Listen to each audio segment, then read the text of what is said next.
Hey guys, it's the Doc, and here's our next installment from the hashtag #Mudgil series of posts. So this one comes in from Reddit, and it's a good one. Here it is. Best source for a dermatology first-year resident. Hello, Guy. So I'm a first-year dermatology resident, and quite honestly, I didn't ever imagine I was going to go into dermatology, to be honest, but here I am. That being said, never really put emphasis on dermatology in my med year. What would you guys say is the best book or Bible for dermatology? Is there multiple? Well, that's a good question. Interesting that you just fell into dermatology. I mean, I'm not sure where you are, if you're in the United States or elsewhere, but here in the United States, like dermatology is like the hardest residency to land, and usually like the top medical students are the ones who go into dermatology. So you must have done something right if you're doing dermatology. So congratulations. First of all, none of us really get much exposure to dermatology in medical school, so I think you're probably in the same boat as your co-residents.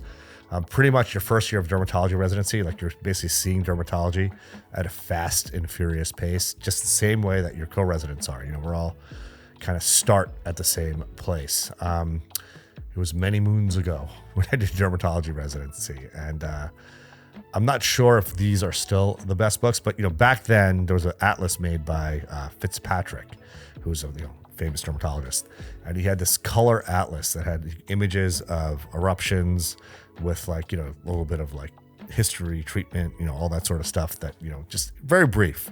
But that was a very, very useful book. I think all of us had it and used it. In fact, some of my physician's assistants who are, much younger than I am, they still use that as a reference. And this is like decades after I was using it, and folks were using it decades before I was even using it.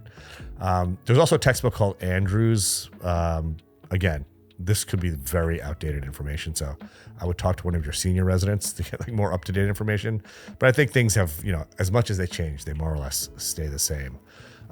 Personally, for me, even having practiced for so long, there's a bunch of just resources online. Literally, if you Google a condition, there's great information that you can find online. I'm sure you're already doing that, but that's a great way to get honestly the most up-to-date information, obviously as long as it's from a reputable source, trusted source. But a lot of times you're linked to a primary article on PubMed, which is the most up-to-date relevant information. So I guess my advice to you really is talk to your senior residents. They could probably give you much better advice than this old man could give you.